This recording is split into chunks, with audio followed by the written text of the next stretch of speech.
question or know all the answers to everything, and your employees are coming up to you often and asking, how do I do this, boss? How do I do that? How is very, very instrumental in kind of guiding along framework in a company. All right. Well, we're at the point of our show here where we're going to dig into our dirty secret of the week. And as always the case, we always encourage you to call in to join the discussion if you have some comments or questions. The number here is 440-946-9468. That's 440-946-WINT. So our dirty secret this week, it's a good one. We had a lot of good ones. This one's a really good one because I thought it wasn't a secret until years ago. And funny how that works. Yeah. You're right. So the dirty secret this week is you will never stop worrying about cash. Never. Ponder that for a minute. Who out there can tell us that they have enough cash? Now, I had a sense for this. I figured that most people knew this. And a few years ago, it kind of came to light that, as a matter of fact, most people don't see it this way. And in our prior segment, we were talking about the whole idea that you don't need a lot of money to start a company. And Jack and I have done that quite a bit as well. And about 5 years ago, we started a little company. And the whole idea of that company is to help people with forecasting their cash flow and their cash forecasting. And so we got along in our formation of this company, and one of the things we did early on is we started to apply for some I guess it's grant money. That's the right way to kind of think about it. And we had a little 15-minute presentation to go talk to this august group of folks who were going to decide whether they would invest $25,000 in the company or not.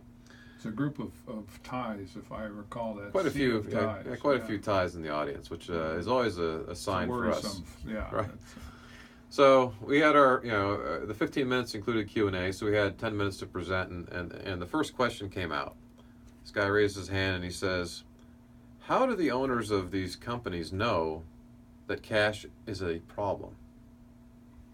Now, as you might imagine, I was awestruck. I mean, my jaw literally hit the table, and I kind of lost my breath for a few seconds. And I said, well, what do you mean? Right? Big disconnect. That's right. And so we kind of knew then and there that we were in trouble. If they couldn't understand We've given that. a lot of presentations to a lot of diverse groups, and you know the signs pretty quickly. Well, so I had to check myself, Jack. I went home that night, and I happened to be having dinner with my parents that night, and I pulled my dad aside. I said, after at that point it was going on 40 years in business for him. I said, has there ever been a day or a week that goes by that you don't worry about cash? And he started laughing. He said, no. He goes, well, if you have a bunch, you're always worried about what to do with it. Where do you put it? He goes, if you don't have it, you're trying to figure out how to get it. And even when you do, it's never not at the forefront of your mind. That's right. And how much is enough, and how do you determine how much you need?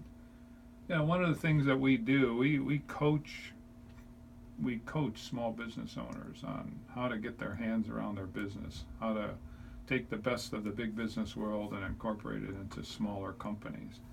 But how do you determine how much you need? And there are all kinds of rules of thumb, but it depends on your company.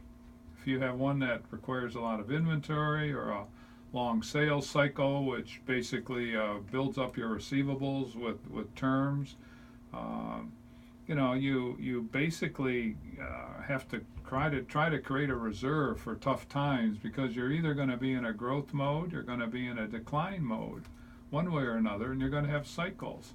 So you need several months operating expenses in a small company environment just to kind of get yourself stabilized, if you will. Yeah, so it can